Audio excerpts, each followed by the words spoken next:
5 दिवसांपासून पावसाचा जोर कायम आहे। नद्यांसह धरणांच्या पाणी पातळीत मोठी वाढ झाली आहे। जिल्ह्यातील प्रमुख 28 धरणांमधला पाणीसाठा 78.46% पोहोचलाय।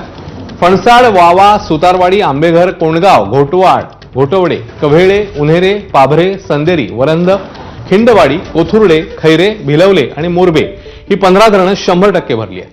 त्यामुळे रायगडकरांची पाण्याची चिंता मिटली आहे। जिल्ह्यात पावसाचा जोर कायम राहिला तर आणखी काही धरणं देखील ज्याच्यामध्ये पाण्याचा साठा वाढू शकतो। तर हवामान खात्याने रायगड जिल्ह्याला आज आणि उद्या रेड अलर्ट दिलाय। त्यामुळे प्रशासनाने नागरिकांना सतर्क राहण्याचं आवाहन केलंय।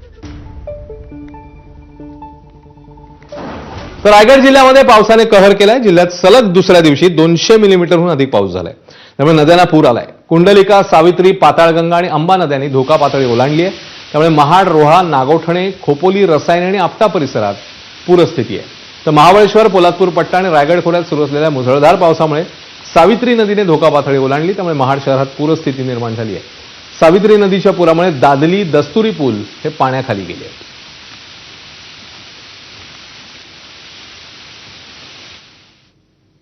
तर रायगड जिल्ह्यात सुरू असलेल्या मुसळधार पावसाचा परिणाम किल्ले रायगडावर देखील पाहायला मिळतोय। संततधार पावसामुळे किल्ल्याच्या उंच कड्यांवरून असंख्य धबधबे कोसळत आहेत। संपूर्ण परिसराने निसर्गरम्य रूप धारण केलं। पावसासोबत दाट धुक्याची चादर आहे। त्यामुळे किल्ल्याचं सौंदर्य अधिक खुललंय। हिरवाईने नटलेला रायगड, धुक्यात हरवलेले बुरुज आणि कड्यावरून वाहणारे शुभ्र धबधबे पर्यटकांना मोहिनी घालतायत। मात्र सततच्या पावसामुळे परिसर निसरडा झाल्यानं प्रशासनाने पर्यटकांना आवश्यक ती खबरदारी घ्यावी असं आवाहन केलेलं आहे।